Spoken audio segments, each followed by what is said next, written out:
আমার শাশুড়িকে দেখলাম রান্নাঘরে এসে রান্না করা তরকারিতে পাশে রাখা লবণের কৌটা থেকে কিছু লবণ ছিটিয়ে দিতে। উনি শুধু লবণ ছিটিয়ে ক্ষান্ত হননি, এবার পাশে রাখা মরিচের কৌটোটা হাতে নিয়ে কয়েক চামচ মরিচ রান্না করা তরকারিতে ছিটিয়ে দিতে লাগলেন। একটু আগে আমি ভাত তরকারি রান্না করা শেষ করে গোসল করার জন্য যখন বাথরুমে ঢুকেছিলাম, তখন আমি লক্ষ্য করেছিলাম উনি পর্দার আড়ালে দাঁড়িয়ে আমাকে দেখছে। আমি ওনাকে দেখেও না দেখার ভান করে বাথরুমে ঢুকে দরজাটা আবসা করে লাগিয়ে দিলাম, আর দরজার ফাঁক দিয়ে দেখলাম পা টিপে টিপে রান্নাঘরের দিকে যাচ্ছে। তাই আমি গোসল না করে ওনার পেছন পেছন বাথরুম থেকে বের হয়ে ওনার কার্যকলাপ দেখতে লাগলাম। উনি আমার রান্না করার তরকারিতে হলুদ মরিচ লবণ মিশিয়ে মনে মনে ভাবলেন ওনার মিশন সাকসেস। আমি যে আড়াল থেকে দাঁড়িয়ে তা দেখছি সেটা আমার শাশুড়ি খেয়াল করেননি। উনি সবসময় চায় আমি যেন আমার স্বামীর কাছে বকা খাই। শ্বশুর আমার রান্না করার তরকারির প্রশংসা করেন, যেটা আমার শাশুড়ি সহ্য করতে পারেন না। প্রায় সময় আমার শ্বশুর খেতে বসে বলেন, বাহ চমৎকার রান্না হয়েছে, এই রান্নাটা কে করেছে? শ্বশুরের মুখে এমন প্রশংসা শুনে শাশুড়ি নাক ছিটকে বললেন, ভালো হয়েছে না ছাই, মুখেই দেওয়া যাচ্ছে না। সাথে সাথে আমার শ্বশুর বলল, তুমি রান্না করলে তো পেট ভরে খেতে পারি না, বৌমা রান্না করেছে বলে তাও দুটো ভাত মুখে তুলতে পারছি। সাথে সাথে শাশুড়ি তেলে বেগুনে জ্বলে পড়ল, ঘরে বউ এসেছে এখনো 2টি বছর হয়নি, আর আমি যে তোমাকে 30 বছর ধরে রান্না করে খাওয়াচ্ছি সেটার কোনো মূল্য নেই। 30 বছর ধরে যে কি খাবার খেয়েছি সেটা শুধু আমি জানি। খিদে লাগতো বলে খেতাম, গরুর মাংস রান্না করলেও যা, শুটকি রান্না করলেও তা। আর বৌমার রান্না মাশাআল্লাহ, সবজি দিয়েও পেট পুরে খাওয়া যাবে। আমি মুখ লুকিয়ে হাসছি। পাশে বসা আমার স্বামী অন্তু বলল, বাবা প্লিজ এনাফ হয়েছে, এবার খাওয়ায় মন দাও। মা তোমার রান্নাও চমৎকার, প্লিজ আর ঝগড়া করো না। তোর বাবার কথা শুনলে মনে হয় তোর বউ ছাড়া পৃথিবীতে আর কেউ ভালো রান্না করতে পারে না। বলি আমাদের আমলে কি এত ময় মশলা ছিল? এখন তো বাজারে হরেক পদের ময় মশলা পাওয়া যায়, যা তরকারিতে দিলেই তরকারি এমনিতেই স্বাদ হয়। এই কারণেই আমার শাশুড়ি আমার রান্না করা তরকারিতে হলুদ মরিচ লবণ মেশাচ্ছেন। ওনার মিশন সাকসেস করে ওনাকে পা টিপে টিপে রান্নাঘর থেকে বের হতে দেখে আমি দৌড়ে গিয়ে বাথরুমে ঢুকে গেলাম। উনি বাথরুমের সামনে এসে একটা রাজ্য জয়ের হাসি হাসলেন, আর মনে মনে ভাবলেন, দিয়েছি আজ তরকারিতে সবকিছু বেশি করে মিশিয়ে, আজ দেখবো অন্তুর বাপ তরকারি খেয়ে কি বলে। আমার রান্নার চেয়ে বউয়ের রান্না মজা, আজ খেয়ে কেমন প্রশংসা করে দেখবো। ভাবতে ভাবতে উনি বাথরুমের সামনে থেকে চলে গেলেন। দুপুরে যথারীতি আমরা খেতে বসেছি। আজ ছুটির দিন থাকায় অন্তু অফিসে যায়নি, তাই আজ দুপুরে সবাই খেতে বসেছে। খাবার টেবিলে বসে আমার শাশুড়িকে দেখলাম মুচকি মুচকি হাসছে। আমার শ্বশুর প্লেট হাতে নিতে নিতে বলল, দাও বৌমা দাও, তোমার রান্না করা তরকারিটার ঘ্রাণ মৌ মৌ করছে, আজ পেট ভরে দুটো ভাত খাবো। সাথে সাথে আমার শাশুড়ি বলল, আগে তো খাও, তারপর না হয় প্রশংসা করো। আমার শাশুড়ি এটা বলার কারণ, উনি চুরি করে এসে তরকারিতে লবণ মরিচ হলুদ সব বাড়তে দিয়েছে, তাই উনি আগ বাড়িয়ে খাবারের কথা বলছে। আমি ওনার তুচ্ছতাচ্ছিল্য পাশ কাটিয়ে সবার প্লেটে খাবার বেড়ে দিলাম। অন্তু এবং বাবা দুজনে খাওয়া শুরু করেছে, অথচ আমার শাশুড়ি তখনও খাবার মুখে তোলেনি, কারণ উনি ভালো করেই জানে এই খাবার খাওয়া যাবে না। উনি শুধু অন্তু এবং স্বামীর কাছ থেকে কেমন ফিডব্যাক আসে সেটা দেখার জন্য আশায় বসে আছেন। ওনাকে অবাক করে দিয়ে আমার শ্বশুর এবং অন্তু খেতে লাগলেন। খেতে খেতে তৃপ্তির ঢেকুর তুলে আমার শ্বশুর বলল, যে ভালো চুল বাঁধে সে ভালো রাঁধে, সেটা আবারও প্রমাণ করে দিলে বৌমা। আজকে তোমার রান্নাটা যেন অন্নপূর্ণা নিজের হাতেই রেঁধেছেন। শ্বশুরের মুখে এমন কথা শুনে শাশুড়ি কিছুটা অবাক হলো। উনি মনে মনে ভাবতে লাগলো, তরকারিতে এত বেশি মরিচ হলুদ লবণ দিয়েছি, তাও কি করে বলে খাবারে এত স্বাদ হয়েছে? উনি আরো বেশি অবাক হলো অন্তু যখন বলল, সত্যি বাবা তোমাদের বউ আজ ভালো রেঁধেছে। যে ছেলে সহজে আমার খাবারের প্রশংসা করে না, বরাবরই মায়ের স্বরূপে থাকে, আজ সেই ছেলেও খাবারের প্রশংসা করছে। দেখে আমার শাশুড়ি আরো বেশি অবাক হয়, তাই উনি নিজে চেক করে দেখার জন্য কিছুটা খাবার মুখে তুলে নিলেন। যেমনি হয়েছে ঝাল তেমনি হয়েছে তেতো। উনি খাবারটা গিলতে পারলেন না, ওয়াক থু করে খাবারের প্লেটে খাবারটা উগলে দিলেন আর বললেন, এমন তেতো এবং ঝাল খাবারে তোমরা কিভাবে এত প্রশংসা করছো? সাথে সাথে আমার শ্বশুর বলল, বৌমার সাথে ঝগড়া করতে করতে তোমার মুখের রুচিটাই নষ্ট হয়ে গেছে। আমার শাশুড়ি খেপে গিয়ে বললেন, মুখ সামলে কথা বলো, আমার মুখের রুচি নষ্ট হয়নি, বরং বলতে পারো বউয়ের প্রেমে অন্ধ হয়ে তোমাদের জিহ্বাটাই নষ্ট হয়ে গেছে। যে খাবারে এত বেশি লবণ হলুদ মরিচ দেয় সে খাবার সুস্বাদু হয় কি করে? ওনার কথা শুনে আমি মনে মনে হাসছি আর ভাবছি, মা আপনি শাশুড়ি হয়ে যদি চলেন ডালে ডালে, আর আমি ছেলের বউ হয়ে চলি পাতায় পাতায়। উনি যখন তরকারিতে লবণ হলুদ মরিচ বেশি করে মিশিয়ে দিয়ে চলে গিয়েছিলেন, তখন আমি বাথরুম থেকে বের হয়ে ওই সমস্ত তরকারি অন্য একটা ডেকচিতে ঢেলে নতুন করে আবার রান্না করেছিলাম। কারণ আমি জানতাম আমার শাশুড়ি এই কুকর্মটা করে রুমে গিয়ে যে ঢুকবে একেবারে বের হবে খাবারের টাইমে, তাই সেই সুযোগে আমি যে আবার নতুন করে রান্না করেছি সেটা উনি টের পাননি। আর যখন সবাই খেতে বসেছে তখন তখন আমি সবাইকে নতুন রান্না করা তরকারি দিলেও ওনাকে দিয়েছিলাম ওনার নিজের হাতে মেশানো হলুদ লবণ মরিচ দেওয়া তরকারিগুলো। তাই ওনার খাবারটা তেতো হলেও অন্যদের খাবারটা সুস্বাদু হয়েছিল। আমার শ্বশুর বলল, অন্তুর বিয়ের পর থেকে দেখছি তোমার কাজটাই হচ্ছে বৌমার বদনাম করা। তারপর আমার শ্বশুর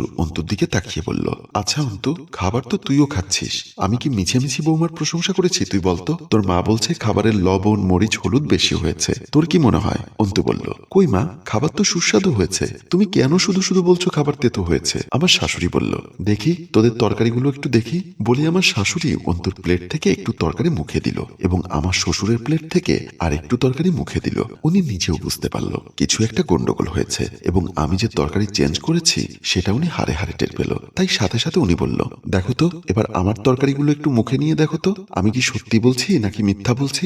বলেই উনি নিজের প্লেটটা আমার শ্বশুর এবং অন্তুর সামনে ঠেলে দিল।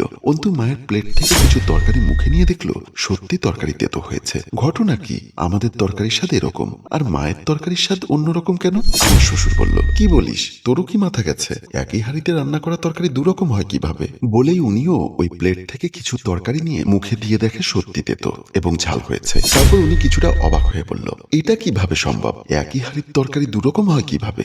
সুযোগটার সাথে সাথে আমার শাশুড়ি কাজে লাগালো। রিনা খানের মতো কেঁদে কেঁদে বলতে লাগলো, তোমরা তো বলো আমি বৌমার সাথে রেশারেশি করি, এবার হাতে নাতে প্রমাণ পেলে তো আমাকে দেওয়া তরকারিতে লবণ হলুদ মরিচ বেশি করে মিশিয়ে দিয়েছে যাতে আমি খেতে না পারি। বলেই উনি নাকে কাদা শুরু করলো। সাথে সাথে দাবার চাল উল্টে গেল। আমার শ্বশুর মন খারাপ করে আমার উদ্দেশ্যে বললেন, বৌমা, কাজটা তুমি ভালো করনি। আমার শাশুড়ির প্রথম বল মিস গেলেও শেষ বলে উনি ছক্কা হাঁকিয়েছেন। অন্তু এসে মন খারাপ করে খাটের উপর বসে আছে। আমি তার পেছনে পেছনে এসে বললাম, বিশ্বাস করো অন্তু, মানলাম আমি মায়ের পছন্দ করা মেয়েকে বিয়ে করিনি বলে মা তোমার সাথে একটু রেশারেশি করে, তাই বলে তুমি ওনাকে বাসি পচা খাবার দিবে? ওটা বাসি পচা খাবার নয় অন্তু, বিশ্বাস করো, ওটা দুপুরে রান্না করা খাবার। খাবারটা আমি নিজেই মুখে দিয়ে দেখেছি।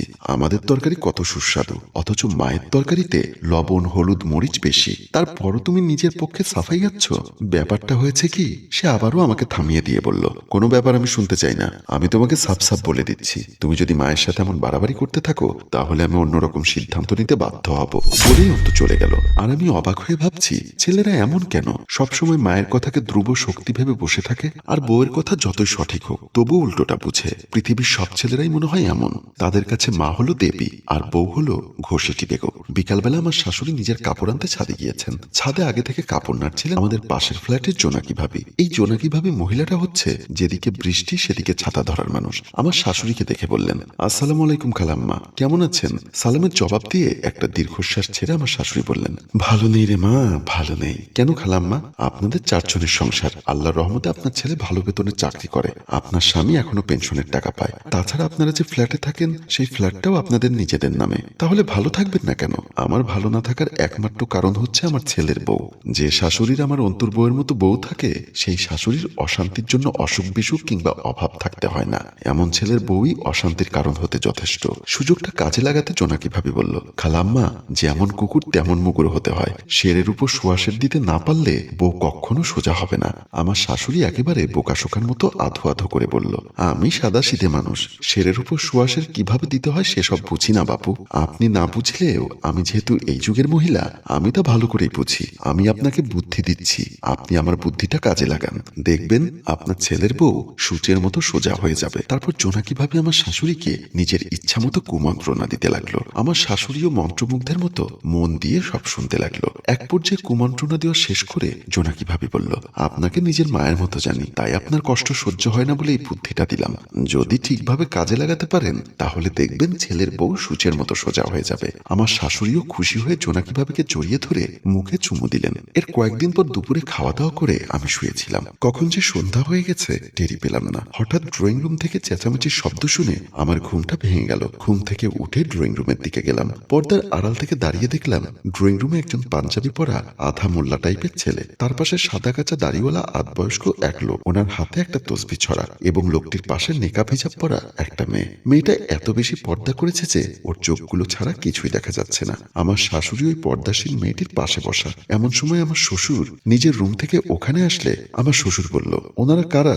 ওনাদেরকে তো ঠিক চিনতে পারলাম না। আমার শাশুড়ি একগাল হেসে বলে উঠলেন, এটা হচ্ছে ঘটক আর উনি মেয়ের বাবা, আর পর্দাসীন এটা হচ্ছে বিয়ের পাত্রী। মেয়ের বাবা পরিচয় করে দেওয়া লোকটি দাঁড়িয়ে আমার শ্বশুরকে সালাম দিলেন, আসসালামু আলাইকুম ওয়া রাহমাতুল্লাহ। আমার শ্বশুরও সালামের জবাব দিতে দিতে বললেন, ওয়ালাইকুম আসসালাম ও রহমাতুল্লাহ। কিন্তু আপনারা আমাদের বাসায় কেন? কার জন্য বিয়ের পাত্রী দেখছো? আমার শাশুড়ির সাথে সাথে বলে উঠলেন, অন্তুর জন্য। আমার ছেলেকে আমি আরেকটা বিয়ে করাবো। কথাটা শুনে পর্দার আড়ালে দাঁড়িয়ে থাকা আমার মাথায় যেন আকাশ ভেঙে পড়ল। হ্যালো ভিউয়ার্স, ছেলের বউয়ের উপর জিদ করে শাশুড়ি ছেলেকে আরেকটা বিয়ে করাতে চায়। আদৌ কি সেটা সম্ভব হবে? জানতে হলে আপনাদের অপেক্ষা করতে হবে আগামী পর্বের জন্য, এবং বেশি বেশি কমেন্ট করে লিখতে হবে দ্বিতীয় পর্ব চাই। মনে রাখবেন, যে গল্পের প্রচুর পরিমাণ ভিউজ এবং কমেন্ট হয় না, আমরা সে গল্পের দ্বিতীয় পর্ব তৈরি করি না। তাই উক্ত গল্পটি প্রচুর পরিমাণ ভিউজ হওয়ার জন্য এখনই আপনার ফেসবুকে শেয়ার করে দিন এবং কমেন্ট করে লিখে দিন দ্বিতীয় পর্ব চাই। আপনাদের আশা অনুরূপ সাড়া পেলে আমরা আগামীকাল ঠিক এই সময়ে এই গল্পের দ্বিতীয় পর্ব নিয়ে এই পেজে হাজির হব। সবাই ভালো থাকবেন, সুস্থ থাকবেন এবং বিনোদনের সাথেই থাকবেন। ধন্যবাদ।